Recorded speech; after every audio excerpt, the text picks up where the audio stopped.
Hi, everyone. So, we're going to take a minute now to look at MailChimp, which I think is a really great uh, email marketing tool that you can use to help share out your new video portfolio. So, in case you don't know what a landing page is, it looks just like this. It is a one-page website, basically. And I set up one here for the training I did, how to leverage video and book more clients. And the reason why a landing page is really powerful and really helpful is because you can put a piece of information behind a wall, like this would be called a wall, where you require folks to have to give you their email address in order to get access to your freebie or your thing that you're giving away. And so you make it super simple. I just want your email and your name, and it's kind of helpful to get birthdays just because it's a good marketing opportunity for you to be able to send them an email every year on their birthday or something like that, but you don't have to use it. I'll show you how to pick and choose what you include on your landing page. But what's really great is that you can use videos, you can embed videos, and that's just connected through a link on YouTube. And then you can also include some information about you and your business and what the piece of information is, the freebie or whatever it is that you're offering. You offer a little bit of information about you and connection to your social media sites. But the point is that the purpose of a landing page is to get people very specifically and very directly to a single piece of content. So you don't want to confuse people or distract them by too many options when you create a landing page. This means you could have 10 landing pages. You can make one for each item that you wanted to share. But again, you just want to make sure you're not distracting folks with too many options because then they might not click through. So let's go through now and I can show you how to make a landing page like this. So you would sign up for MailChimp. Maybe you have one already. You would go to campaigns and then you would click on create campaign and you would search for landing page. You give it a name, test landing page. And your audience is, you only have one audience usually. Here you can see that there are different kinds of landing pages. You have some simple landing pages, and you also have some that can accept payments. And this gets really cool. It's next level, but it's very cool. If you were selling a single item, you could create a landing page for it. But if you have a website, obviously don't go spending a lot of time doing extra stuff just because you can. But what we are here for today is a landing page, a simple landing page. So let's go with this one that's called simple. So the great thing about MailChimp and most email marketing tools is that they've created very simple to use drag and drop features. So all of these pieces here are pieces that can be moved around, right? Just like you were, we can move this one up here if we wanted. Of course, it's not going to move because I want it to. You could take it out. You could delete it if you don't want that.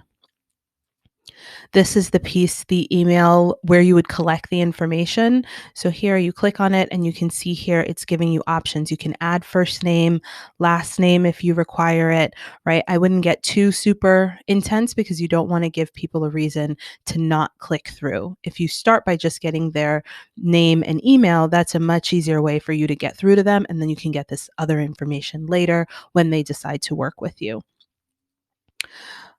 So you'd save and close that. And again, here, I meant to show you that you can add birthday here if you wanted to, but you don't have to. And then you hit save and close.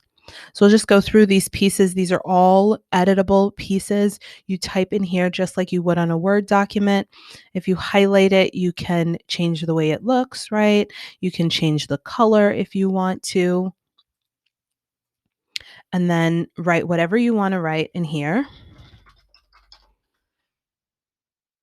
And then hit save. I don't like that, so I'm going to take that out, but you would hit save. And then these are the pieces that you have access to. So you could add a text box or a divider. A divider is just a line that you can put in between, sort of a visual piece that breaks up the information. save and close, and then you can add image with text or just an image. And so you just click on the tile and drag it to wherever you want it to go. So maybe you want an image to be your very first image here. And then you can upload content. And here is where you would have access to all of your pictures. If you don't have anything in here because you're new, you would hit upload and then you search your computer for whichever picture that you want to use, right? It would be there somewhere. You would download it in here. Once you click on it, it would upload into this part of MailChimp, which then means that it's available for use later. So if you have photos that you typically use over and over again, it's a really good idea to put them in MailChimp, and then you don't have to search for them all the time. But you'd pick whatever picture you would like to use, hit insert, and then your picture would be there. This happens to be like my closer. So instead of being up there, I would have it closer to the bottom. And I would drag this header piece above so that it makes sense. Of course, because I'm trying to do this for you, it's sticking. But you see what I mean. You hover over it, click on the bar, and then it moves. If you click on these pieces that are have colors in them and hit on style, you'll see that everything in here is customizable. So if you have specific colors that you use for your brand, the easiest thing that I like to do is just look for the color, right? If you want to change this orange, you're just going to look through here until you see the color. And then you click in there, and if you have specific hex codes, you put your own in here. And if not, then you can just choose colors. And if that pink is, say, too bright and you want it to be darker, you just move it around till you get to a place that feels good for you. And then you just click out of that and the color will stay. You can also change the way this box looks. Right now it's more of a rectangle. Here it's more of an oval. And then you just make sure to click save and close. So you can use any of these pieces that you would like. If you wanted to add more photos, you could. If you decide you don't like something, you could hit delete and delete it. Once you have this looking exactly the way that you want, you click up here for preview, and then you can get a sense of what this will look like for a client or, a community member who ends up on your site. You get a sense of what it's going to look like. And then I would always make sure you click on mobile, because that shows you how it's going to look on someone's phone, which is where most people are looking at this information. And so if you happen to choose a picture that was too big, then you would see here that maybe parts of it gets cut off. Once you're happy with the way that it looks, you're going to go over to save and close. It's saving.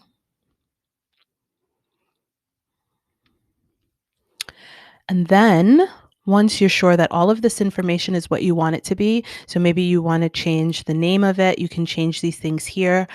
This is a automatic URL that MailChimp gives you. You have to keep this if you are using the free version of MailChimp, but if you're using a paid version of MailChimp, then you can click on edit URL and change that so that it looks more like your website / landing page / the name of the landing page.